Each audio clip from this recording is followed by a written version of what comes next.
name is Adrienne Leeson-Smith, and this is a video reflection of my experience on the Marking and Quality Assurance exercise that Sydney Hamnet, Megan Yeager, Sarah Mannion, Ryan Cracknell, and I completed for EDB150. The chosen subject area was English, and the marking samples used were red, green, and blue. Before beginning the process, each member of our group marked the samples and carefully annotated them to give specific examples that linked to the criteria as evidence. When we met for the marking and quality assurance exercise, our process involved analysing each sample individually and then going through each criterion one by one. As we looked at a criterion, everyone would express what mark they felt the student received and utilised our annotations as examples of this. We also looked to the achievement standards for further discussion and decision making to create more quantifiable data. We also assessed what mark would be reasonable for the year level, rather than just comparing the samples used. Yeah, it's just, I think all their points are valid, but I keep writing like, good use of evidence, but there's no explanation after. Yeah. I need to know your interpretation. I put a C because I tend to write SS in here a little bit, which is structure. She keeps referring to them as Jewish. That's the big thing. I've circled it 3 times, I believe, and I've either said it's Jews or Jewish people. I said you haven't mentioned the text, so you haven't mentioned any main They points. haven't mentioned the characters. But the only reason I said, most, because it's only mostly effective, they've done the firstly, the secondly, the thirdly, they've concluded with they've repeated which I consider it's not a real thesis statement, but their version of it. They've gone, Francis is the most important, blah, blah, blah. They've done the same thing at the end, which I think is mostly effective. They've done that. I do say there's no mention of main points or evidence from the text here. I would not know what your essay is about from the text. They haven't. And they did use in every single paragraph evidence. And even though they talked about the film, they didn't give quotations. They gave really specific scenes, and they talked about what the audience was seeing. That's important because it's a film. They're saying this is what the audience is seeing. This is what the character's face is changing. And I do feel that was really good.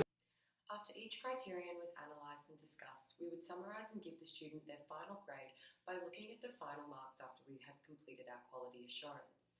Throughout the exercise, Sarah and I naturally fell into a facilitator role by summarising the group's thoughts and clarifying the marks GIF decided, and also by reading out each of the criterion. At the end of each sample, I helped to give conclusory thoughts on the quality assurance done in order to settle on the student's final grade.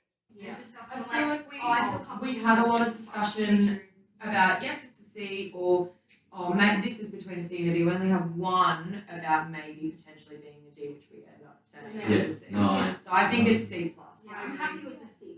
Minus, emphasis. I don't think someone who has 3 Ds should be B minus. I agree. That pulls it down a lot. Yeah, that's the thing that's getting me. That spelling and that.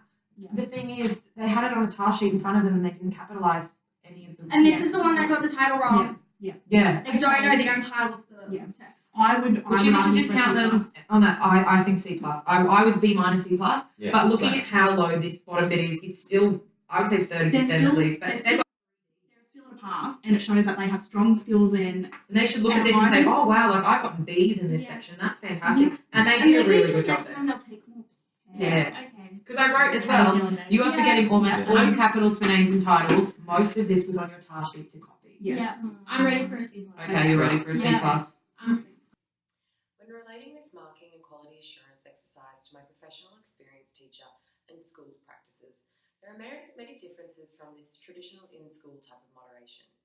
Due to the size of the school, each grade only had 1 class, making it difficult for my teacher to moderate and compare with other teachers from other classes, as there were none. Quality assurance was done through panel in a nearby city, which involved other towns in the region.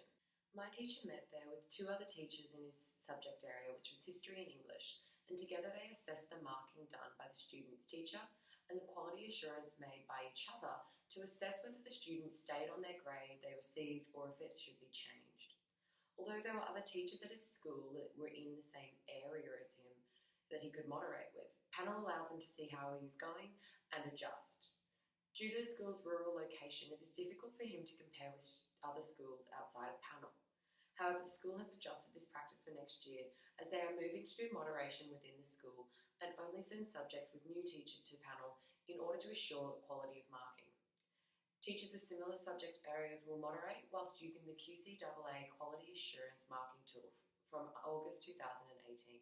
As I experienced on my placement and have learned throughout EDB150, one of my key professional responsibilities is to assess, provide feedback, and report on student learning.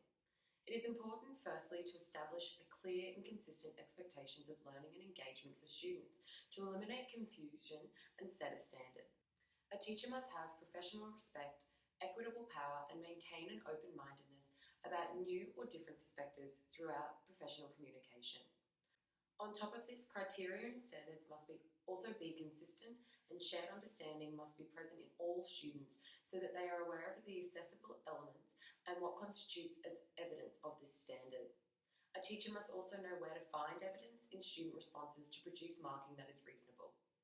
Moderation is key to quality assurance, so much like the panel that was used, samples should be reviewed in small groups to link evidence in samples to standards using the language of those criteria, compare and discuss differences in teacher judgments to provide a fair, consistent and defensible position for each sample that links to evidence in the standards.